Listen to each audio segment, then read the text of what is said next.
Hi book nerds, Mary here. Happy Friday. I just finished my audiobook of Malice by Gwynne, the first book in the Faithful and Fallen series, and it was so good.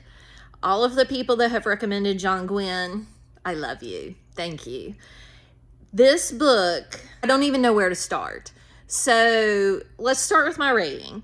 I did give it 4.5 out of 5 stars. There were really only a couple of very small things that kept it from being 5 stars.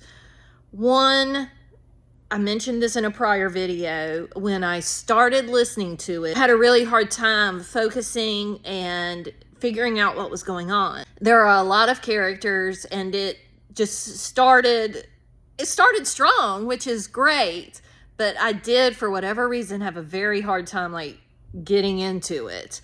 So I went back, I read through the list of characters, I read the non-spoiler summary of it, and then I went back and listened to it, and I was able to stay on track after that, and I'm so glad I did. I did also feel like there were a couple of small plot points that weren't fully fleshed out. It was small things that happened. Hello, Lucy.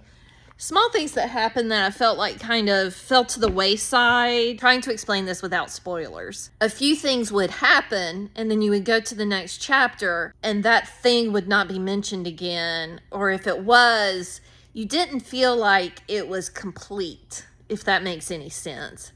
Very small, very minor, but still they did stand out to me.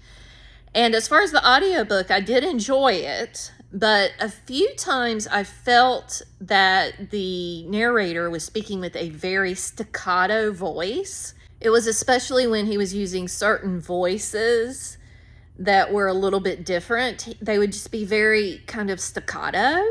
And again, it stood out to me. Did not make it unenjoyable, but it was there. The good. I could go on all day. But again, I'm trying not to be spoilery and my hair is sticking up.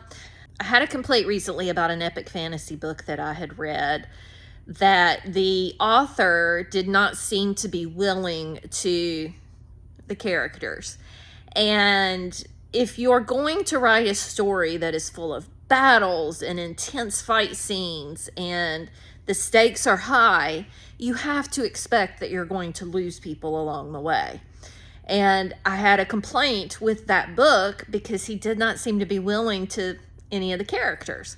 Well, Gwynne does not suffer from that. In fact, earlier this morning I was out running errands and I only had about an hour left in the audiobook and I was listening to it and I was getting so into it, couldn't wait to see where it took me. I realized I was shaking, like literally shaking, because I was so stressed out for these characters because I knew. And I ended up having to turn the audiobook off. I took a little bit of a break from it and then went back and finished it.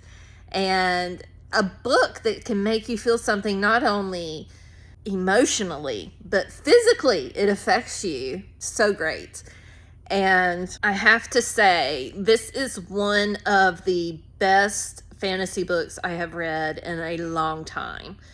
And I cannot wait to get to book 2 in the series.